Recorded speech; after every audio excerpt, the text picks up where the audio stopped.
नमस्कार, सी न्यूज भारत में आप सभी का स्वागत है। यूवी बुलेटिन में शुरुआत करेंगे बलरामपुर से, जहां बलरामपुर बालिका इंटर कॉलेज के पुस्तकालय भवन में विद्यालय से सेवानिवृत्ति हुई दफ्तरी कांति देवी की सम्मान के साथ विदाई की गई। और साथ ही बात होगी फिरोजाबाद की, जहां लोक जन कल्याणकारी शिविर का आयोजन किया गया है।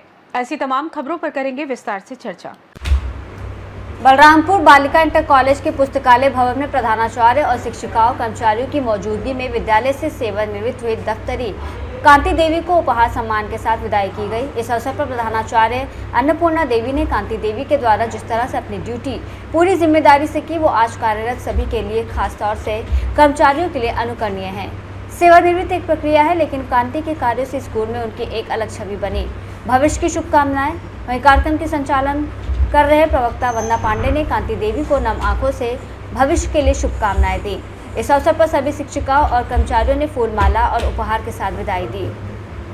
बलरामपुर से सी न्यूज संवाददाता संदीप सक्सेना की रिपोर्ट।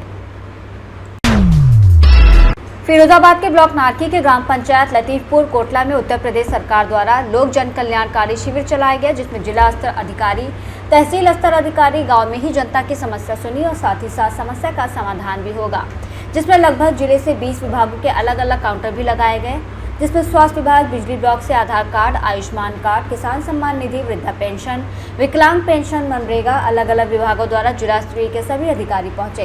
यहां पर 4 ग्राम पंचायत के लोग अपनी अपनी समस्याओं को लेकर अधिकारियों के पास पहुंचे। अधिकारियों ने उनकी समस्याओं का हल किया और साथ ही साथ जन कल्याणकारी शिविर जिला अधिकारी द्वारा समीक्षा की गई। मौके पर पहुंचे मुख्य अतिथि भाजपा जिला अध्यक्ष उदय प्रताप सिंह, प्रधान संघ अध्यक्ष नारकी मनसुख पहलवान, प्रधान डॉक्टर अमित गुप्ता, माधव तैनगुरिया, राजेंद्र प्रसाद, कृष्णपाल, मंडल महामंत्री अजित कुशवाहा आदि अतिथि मौजूद रहे। अध्यक्ष ने गर्भवती महिलाओं को फल की टोकरी देकर गोद भरी। मौके पर मौजूद विकासखंड अधिकारी नारकी ओम प्रकाश, योगेंद्र पाल, कन्हैया लाल, योगेंद्र उपाध्याय, कानून गो, शीला देवी, सुपरवाइजर राहुल कुमार, प्रवीण यादव, कपिल गौतम, काजल, अनुराग गौतम, जेपी दिनेश चंद, शर्मा सिंह, शिव कुमार शर्मा, मानवेंद्र सिंह, विकास चंद्र आदि सभी विभागों के अधिकारी मौजूद रहे। फिरोजाबाद से सी न्यूज संवाददाता प्रवीण कुमार पांडे की रिपोर्ट। खबर कन्नौज से है, जहां उत्तर प्रदेश कांग्रेस पार्टी ने प्रदेश की बिगड़ती कानून व्यवस्था को लेकर प्रदेश सरकार पर हमला बोला है। जवाहर भवन में आयोजित प्रेस वार्ता के दौरान कांग्रेस के वरिष्ठ नेता पूर्व जोनल प्रवक्ता विवेक नारायण मिश्र ने कहा कि विगत 8 वर्षों में योगी सरकार पूरी तरह कानून व्यवस्था संभालने में विफल रही है। उन्होंने आरोप लगाया कि एनसीआरबी के आंकड़ों के अनुसार महिलाओं और दलितों के खिलाफ अपराधों में उत्तर प्रदेश पूरे देश में सबसे आगे है। महिलाओं के खिलाफ देश में होने वाले कुल अपराधों में 15% अकेले यूपी में होते हैं। मिश्र ने कहा कि भाजपा शासनकाल में वो सामाजिक अपराध भी लौट आए हैं जो लगभग समाप्त हो चुके थे। उन्होंने मुख्यमंत्री पर जाति और धर्म देखकर अपराधियों की पहचान करने का आरोप भी लगाया। कांग्रेस पार्टी ने मुख्यमंत्री से नैतिकता के आधार पर तत्काल इस्तीफे की मांग की। इस मौके पर संजय पॉल, लिकायत अली, मोहम्मद आसिफ, सर्वेश कुमार और निमिषा पॉल भी मौजूद रहे। उत्तर प्रदेश कांग्रेस कमेटी के आह्वान पे प्रदेश की बिगड़ती हुई कानून व्यवस्था को लेके आज उत्तर प्रदेश के सारे जनपदों में प्रेस कॉन्फ्रेंस की जा रही हैं मुख्यालयों पे, जिसका मकसद ये है कि तमाम दावे उत्तर प्रदेश सरकार के जो कानून व्यवस्था को लेके किए गए हैं वो सारे खोखले साबित हुए हैं। और आज इसका सबसे बड़ा प्रमाण, जिसके भी आंकड़े आप पूरे जो आंकड़े जिस तरीके से हुए हैं जनपद में हो रहे हैं, उस जनपद के आंकड़े भी आपको मिलेंगे कि हमारे यहाँ जनवरी 25 से लेके और अब तक किस तरह से हमारे यहाँ अपराध बढ़ रहे हैं। यही हाल पूरे उत्तर प्रदेश का है और आज की प्रेस कॉन्फ्रेंस का मकसद यही है। और वो आंकड़े देने के पहले मैं बताऊंगा एक बहुत बात जो समझिए आपकी। आज जनपद शाहजहांपुर से आप लोग वाकिफ़ होंगे, उत्तर प्रदेश का जनपद है और ये वो जनपद है जहां से 3 मंत्री उत्तर प्रदेश सरकार में हैं। और पिछला जुलाई का महीना अगर आप कहें अपराधों की लिहाज से तो ये शाहजहांपुर जनपद के नाम रहा। 11 वारदातें वहाँ पे हुई, जिनमें 7 वारदातें तो सिर्फ गोली मारने की सीधे हुई और कई वारदातें उसमें ऐसी हुई जो आज के समय में, जबकि हम एक शिक्षक से उम्मीद करते हैं कि वो बच्चे को वो जोर से मार नहीं सकता या उसके चिकोटी नहीं काट सकता है, पीट पीट के मारा गया उस शाहजहांपुर जनपद में जहां से 3 मंत्री आते हैं। दूसरा, नोएडा जो उत्तर प्रदेश का ताज है, प्रमुख औद्योगिक नगरी है। कन्नौज से सीनियर संवाददाता शिबू सैनी की रिपोर्ट। खबर रायबरेली से है, जहां जीएसटी टीम की चेकिंग के दौरान बड़ा हादसा हुआ। मामला मिल एरिया थाना इलाके के लखनऊ प्रयागराज मार्ग का है। यहां चेकिंग के दौरान पीछे से आ रहे एक कंटेनर ने व्यापारी का माल ले जा रही डीसीएम समेत जीएसटी टीम के वाहन में जोरदार टक्कर मार दी। टक्कर से जहां डीसीएम चालक बशरावा के कुर्री गांव निवासी वीरेंद्र की मौके पर मौत हो गई, वहीं जीएसटी टीम में शामिल 2 गंभीर तौर पर जख्मी हैं। घटना में डीसीएम सड़क किनारे स्थित मकान में घुस गई, वहीं डीसीएम बुरी तरह क्षतिग्रस्त हो गई। चेकिंग के दौरान पीछे से टक्कर मारने वाला कंटेनर भी एक और खाई आधा पलट गया। बताया जा रहा है कि जीएसटी टीम काफी दूर से डीसीएम का पीछा कर रही थी। पुलिस पूरे मामले की जांच में जुटी है। रायबरेली से सीनियर संवाददाता देवराज की रिपोर्ट। विकासखंड मोतीगढ़पुर के ग्राम सभा चिदवारी में शनिवार को विकास कार्यों का गवाह बना, जब सदर विधायक राजप्रसाद उपाध्याय ने करोड़ों की लागत से होने वाले 2 बड़े प्रोजेक्ट का शुभारंभ किया। इस अवसर पर 111.69 लाख रुपए की लागत से बनने वाले मुख्यमंत्री अंबुदय कंपोजिट विद्यालय के निर्माण कार्य का भूमि पूजन विधिवत संपन्न हुआ। वहीं 136.90 लाख रुपए की लागत से तैयार होने वाले 14 सीसी मार्गों के निर्माण कार्य का शिलापट अनावरण कर शुभारंभ किया गया।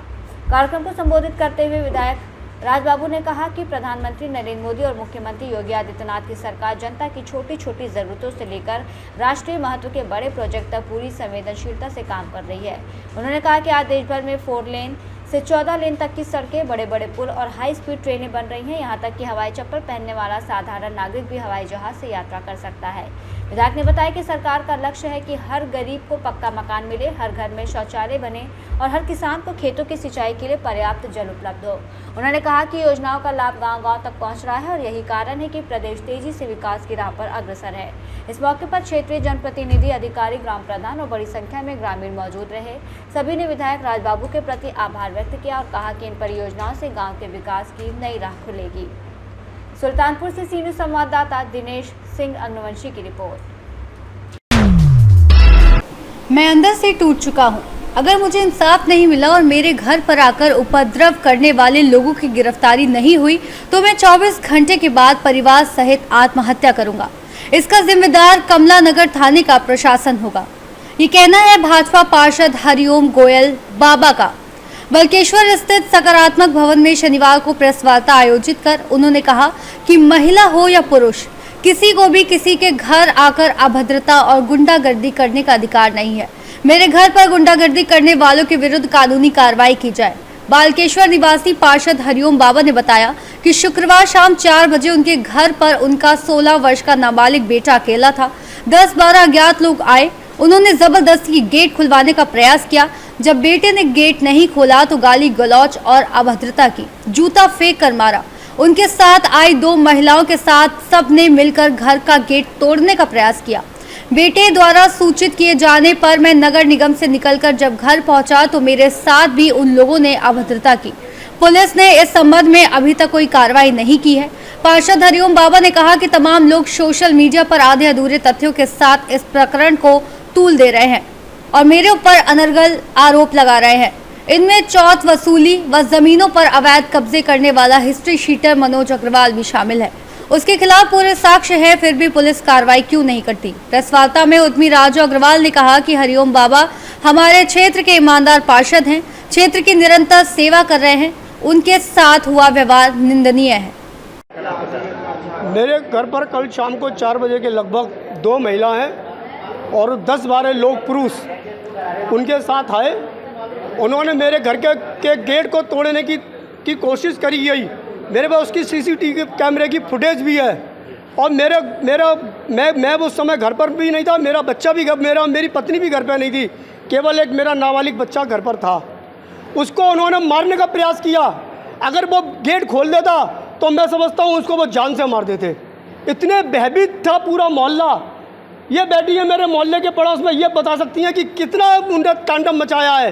मेरी सोशल मीडिया पे मेरी वीडियो चला रहे। अगर किसी पुरुष से आप बदतमीजी कर रहे हो तो क्या आप महिलाओं को आपको पूरे संविधान ने अधिकार दे रखा है कि आप महिलाओं को किसी भी पुरुष से बदतमीजी कर सकते हैं? ये कहाँ का न्याय है? आप महिलाएं तो महिला मर्यादित स्थिति में रहे ना कि 10-10 पुरुषों को लेकर किसी के घर पर जाएंगी। एक सम्मानित नागरिक के मेरे विषय में आप पूरे मेरे वार्ड में पूछ लें कि मेरा व्यवहार, मेरा काम करने का तरीका वार्ड के अंदर कैसा है। एक आदमी की मैं सुनवाई करता हूँ, उसका खड़े होकर काम करता हूँ, रात को 2 बजे तक खड़ा करता हूँ। हमारे जो मनोज अग्रवाल हैं, जो अपने आप को नारी सम्मान के लिए पोस्ट डाल रहे हैं मेरे खिलाफ, मैं उनसे पूछना चाहता हूँ, नंबर 1 हिस्ट्री सीटर, नंबर 2 अवैध जमीनों पे कब्जा, व्यापारियों से अवैध वसूली, लोगों की मकान या दुकान बने उनका एडीएम में अवैध रूप से शिकायत करना, ये उसने अपना व्यापार धंधा बना रखा है। राजू अग्रवाल बलकेश्वर के नमकीन फैक्ट्री चलाते हैं, नमकीन का उद्योग है। हरिओम बाबा के पक्ष में हम आए हैं। हरिओम बाबा के साथ जिस तरह का व्यवहार हुआ है वो पूर्णतः गलत है। हरिओम बाबा हमारे क्षेत्र के एक ईमानदार पार्षद हैं और कई सालों से जनता की सेवा कर रहे हैं। फेसबुक पे वो चल रहा है वो पूरी तरह से गलत है। हम हरिओम बाबा का 100% सपोर्ट करते हैं। दूसरी बात मैं कहना चाहता हूँ कि क्षेत्र के अंदर कुछ ब्याज माफिया और कुछ ITR माफिया पैदा हो गए, जो व्यापारियों से और बच्चों को ब्याज में पैसा देके उनसे अवैध वसूली करते हैं, अपने मकड़ जाल में फंसाते हैं, उनके माँ बाप को प्रताड़ित करते हैं। कई केस ऐसे हो चुके हैं जिसमें बच्चों ने आत्महत्या की है। इसकी गहनता से जांच होनी चाहिए। एक मनोज अग्रवाल जो ITR माफिया है, इसके विरोध में कार्रवाई होनी चाहिए। हमने इसके विरोध में FIR भी दर्ज कराई है थाना बलकेश्वर में, पर उसमें अभी तक कोई प्रभावी कार्रवाई नहीं हुई। हम जाते हैं तो हमको टरका दिया जाता है। तो मैं सबसे प्रार्थना करता हूँ, आगरा प्रशासन से प्रार्थना करता हूँ कि इन सब बातों को संज्ञान में लें और इसके ऊपर जो प्रभावी कार्रवाई हो सके वो करनी चाहिए। आपके साथ भी तो घटना हुई है? मेरे साथ भी घटना हुई है। मेरे से भी पैसा मांगा गया है और मेरे को लगातार परेशान किया जा रहा है मनोज अग्रवाल द्वारा। मनोज अग्रवाल जो अपने के हिंदू महासभा का नेता बताता है वो फर्जी है और कोई हिंदू महासभा नहीं है। बस उन्होंने वसूली करने के लिए एक ऐसा नाम रखा हुआ है कि वो प्रशासन को भ्रमित कर देता है। आगरा से सीनियर संवाददाता कृष्ण की रिपोर्ट। गोंडा जिले के तहसील तरबगंज क्षेत्र अंतर्गत ग्राम पंचायत गभौरा में बन रही 2 लेन सड़क के साथ बनाए गए नाले की गुणवत्ता पर गंभीर सवाल उठ रहे हैं। दुर्जनपुर घाट से कर्नलगंज तक बन रही इस सड़क का निर्माण कार्य PWD के अंतर्गत चल रहा है, लेकिन गभौरा गांव के पास सड़क किनारे बना नाला महज 2 महीने में ढह गया। बताया जा रहा है कि इस नाले का निर्माण जून 2025 के अंतिम सप्ताह में पूरा हुआ था, जिसे ठेकेदार आलोक कंस्ट्रक्शन द्वारा बनाया गया। ग्रामीणों का आरोप है कि नाले में घटिया सामग्री का इस्तेमाल किया गया, जिससे ये पहली बारिश में ही टूट गया। नाला टूटने के कारण गभौरा गांव का नाली का पानी अब सीधे ढह चुके नाले में बह रहा है, जिससे जिंदगी और बीमारियों का खतरा बढ़ गया है। जब मीडिया कर्मी ने इस मामले पर PWD विभाग के JE राम निवास से बात की तो उन्होंने कहा मामले की जांच कराई जाएगी और आवश्यक कदम उठाए जाएंगे। भैया आपका क्या नाम है? हमारा नाम अवधेश रंजन तिवारी। ये जो कहाँ के निवासी हैं? हम ग्राम सभा गभौरा। अच्छा, ये जो दिख रहा है सामने ये गभौरा, यही क्या आप निवासी? हम यही रोड के किनारे हमारा घर है। भैया आपके घर के सामने से एक नाली बनी हुई है, अभी मैंने देखा है इसको। हाँ, ये नाली अभी मैंने देखा कि ये कब बनी हुई है? ये लगभग लास्ट जून में कंप्लीट हो गई है बनकर। जून लास्ट। अच्छा, आपने देखा है कि ये ढहा गई है? हाँ, ढहाई गई है, ऐसे एकदम दून पर दिगा है। हमें वही बाती का दुख है, कहे से हमारो पानी वही में जाते है। अच्छा, आपका भी पानी जा रहा है? और जी, कई लोगों का जाता होगा? हाँ, कम से कम लगभग 8-10 घर का है इसमें। इस तरीके से ये व्यवस्थाएं हैं, ये इसके बारे में आप क्या कहना चाहते हैं? अब इसके बारे में हमारा यह निवेदन है कि नाला भी जैसे अहमियत बनाए कोनो फायदा तो है नहीं। तमाम सरकार का जैसे धन लाग, हाँ, तो जैसे धन का बर्बादी हो रही है। अच्छा, धन का दुरुपयोग हो रहा है? या धन का दुरुपयोग होता है और हमारे सबके कोनो फायदा जब ना निकले तो एक बनाए जैसे फायदा का है। सही, बिल्कुल सही, राइट। गोंडा से सीनियर संवाददाता शिवराम पांडे की रिपोर्ट। कन्नौज की समधन नगर पंचायत, जिसे शासन से आदर्श नगर पंचायत का तमंगा मिल चुका है, लेकिन बीते 2 सालों में समधन का ये तमंगा सिर्फ कागजों तक सीमित होकर रह गया है। यहाँ के गर्दाबाद मोहल्ले के बधाली भी नगर पंचायत प्रशासन की नाकामी बयां करने के लिए काफी है। 2 साल पहले यहाँ की सड़क बुरी तरह टूटकर जर्जर हो गई थी। लोगों ने सड़क बनवाने के लिए कई बार नगर पंचायत के अफसरों और वार्ड के सभासद से कहा, लेकिन कोई सुनवाई नहीं हुई। खुद ही सड़क 2 साल से पूरी तरह कीचड़ और गड्ढों में तब्दील हो चुकी है, जिसके चलते कई लोग घायल भी हो चुके हैं। रहवासी इसके लिए सीधे सीधे सभासद और चेयरमैन पर आरोप लगा रहे हैं। उन्हें इंतजार है कि कब मोहल्ले की तकदीर बदलेगी। गिरंद का नाला है, भरा रहता पानी से और बहुत परेशानी है। कोई गिर रहा है, कोई निकल रहा है, बहुत परेशान आदमी रहता है और गंदगी बहुत है। ये कब से समस्या बनी हुई है? जब से बरसात हुई तब से पानी पास नहीं हो रहा है। अगर देखा जाए सड़कें टूटी पड़ी हैं। जब से टंकी में 3 महीने में। हाँ, जब से टंकी गई 3 महीने से जो टूटे फूटे पड़े रोड। तो ये कीचड़ भरा है, कैसे लोग इस समय निकल रहे होंगे? जब बरसात होती होगी तो क्या आलम होता होगा यहाँ? बहुत परेशानी रहती है सबको, पूरे मोहल्ले को। बच्चों को भी डर है बहुत ज्यादा। क्या नाम है आपका? नसीम। ये कौन सा मोहल्ला है? गर्दाबाद। कभी तुम लोगों ने नगर पंचायत में बताया ये गंदगी भरी हुई, पानी भरा हुआ? बताया। फिर कोई आया कि नहीं? कब क्यों नहीं सही हुआ? कोई नहीं आया। आए नहीं अब महीना होगा पानी नहीं गया। जब से आज तक जो भी निकलता है रोड और नाला लगे है। किसी का पैर नाले में गिर गया वो जख्मी हो जाता है, दौड़ के निकालना पड़ता है। यहाँ की व्यवस्था ऐसी है। आप देखिए यहाँ का जो है नगर पंचायत का समदन का चेयरमैन और सभासद वो सिर्फ कमीशन पे लगे हुए हैं। उन्हें मिल जाए, बाकी जनता मरे या जिंदा रहे। नहीं, मुख्यमंत्री तो कह रहे हैं कि पैसा भी दे रहे हैं कि स्वच्छ हो, बढ़िया सड़कें हो। कुछ नहीं, मुख्यमंत्री कुछ नहीं कह रहे। नहीं, मुख्यमंत्री सिर्फ जुमले दे रहे हैं अधिकारियों पे। मुख्यमंत्री तो पैसा भी दे रहे हैं, अधिकारियों पे दबाव नहीं बना रहे। ना नगर पंचायत समदन के किसी रहनुमा पे अपना दबाव बनाया, चाहे वो चेयरमैन हो या सभासद हो। खुलेआम कालाबाजारी हुई रही है। ये कौन सा मोहल्ला है? गर्दाबाद है। कैसे लोग निकलते होंगे? यहाँ लोग ऐसे ही निकलते, जो गिर जाता 10-5 लोग दौड़ के उसे निकाल लेते, जख्मी हो जाता, पट्टी कराई देते। ये गंदगी भरी बीमारियां भी बीमारी फैली रही। ये अस्पतालों में देखो चले कितने समदन के बारे। क्या नगर पंचायत प्रशासन को अवगत कराया? कुछ हाँ किया था, 3-4 बार हमने खुद दिया है और लिखित पत्र दिया है। फिर क्या अभी तक समस्या नहीं? कह देते हैं हो जाएगा, होता कुछ नहीं। क्या नाम है? कहाँ के रहने वाले? कौन सा मोहल्ला है? ये गर्दाबाद है। आपका क्या नाम है? हमारा नाम नौशाद खान। कहाँ के रहने वाले हैं? कादर खान नगर, इसी नगर में लगता है। कौन सा ये है नगर? ये आदर्श नगर पंचायत समदन है, गर्दाबाद। ये पानी कब से भरा हुआ है? पानी लमसम हो गए 2.5 महीने। कैसे लोग निकलते होंगे? बहुत घूम के आते बाजार की तरफ होंगे, पानी में निकलते घुस के आधे फिर गिर भी जाते होंगे। गिर जाते हैं, कोई चोट लगती किसी के पैर में, किसी के हाथ में। अगर बरसात होती है तो कितना पानी भर जाता होगा? कमर के बराबर। फिर कैसे लोग निकलते होंगे? निकलते हैं बचा के। क्या नाम है तुम्हारा? जीशान। कहाँ रहते हो? सिकंदर नगर। निकलने की पानी बहुत बड़ा भरा है। ये कब से समस्या है? ये करीब हो गए 3-4 महीने। जब से बरसात चालू हुई तब से पानी भरा रहता है यहाँ पर। अगर जब बरसात होती होगी तब कितना पानी भरता है? परियों से। फिर कैसे लोग निकलते होंगे? मजाक निकलते। क्या नगर पंचायत प्रशासन को अवगत कराया आप लोगों ने? उन्हें मालूम है। फिर क्यों नहीं समझ? कर्मचारी आते निकल जाते, लेकिन कोई सुनवाई नहीं हुआ। कभी चेयरमैन से कहा आप लोगों ने? चेयरमैन से नहीं कहा, लेकिन कर्मचारी उनके आते बराबर, उनके लोग जाते हैं कहने के लिए, लेकिन वो कोई सुनवाई नहीं है। ये कौन सा मोहल्ला है? मोहल्ला गर्दाबाद। कब से समस्या है ये? जब से बरसात चालू हुई तब से। कन्नौज से सीनियर संवाददाता सीबू सैनी की रिपोर्ट। ललितपुर में स्वास्थ्य विभाग में नौकरी लगवाने का झांसा देकर लाखों रुपए हड़पने का सनसनीखेज मामला सामने आया है। थाना सोचना क्षेत्र के ग्राम बारौन निवासी सरमन ने जिलाधिकारी को प्रार्थना पत्र देकर आरोप लगाया है कि मेहरोनी निवासी कयूम अली हाशिम ने खुद को चिकित्सा विभाग का अधिकारी बताकर उससे लाखों रुपए ऐंठ लिए।